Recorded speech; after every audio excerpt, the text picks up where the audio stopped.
In today's video, I'm going to teach you how to make double exposures in Canva. Double exposure is a stunning photographic effect that combines two different images into one, creating a captivating and artistic outcome. Whether it's for a personal project or for professional use, mastering this technique can add a unique touch to your design portfolio. So let's dive right in. To start with, open your browser and head over to Canva's homepage. If you're new to Canva, you'll need to create an account. For existing users, simply click on the login button located at the top right corner of the page. Once there, proceed by clicking Continue and select your Google account associated with Canva to log in seamlessly. Upon successful login, click on Continue again to ensure you've entered the main dashboard. Once on the home page, it's time to access your project. Make sure you have uploaded both images you're planning to use, a portrait without a background and the other image you intend to blend with. Having a clear portrait image allows for a cleaner and more striking double exposure effect. With your project open, you'll find an option labeled Apps on the sidebar. Click on this to unlock further design tools Canva offers. Now in the search bar, type Image Blender, and from the search results, select the Blend Image app.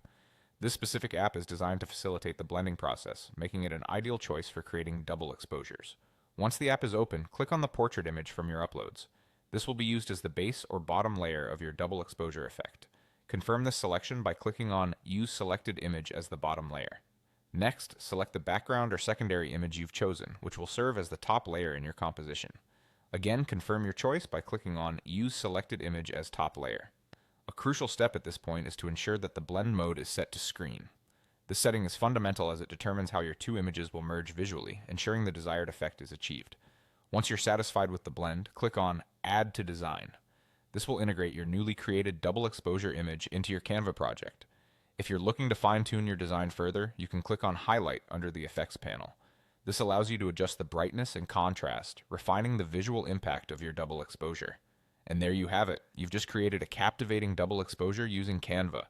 Remember, practice makes perfect, so don't hesitate to experiment with different images and settings to find your unique style. Thanks for watching and happy designing!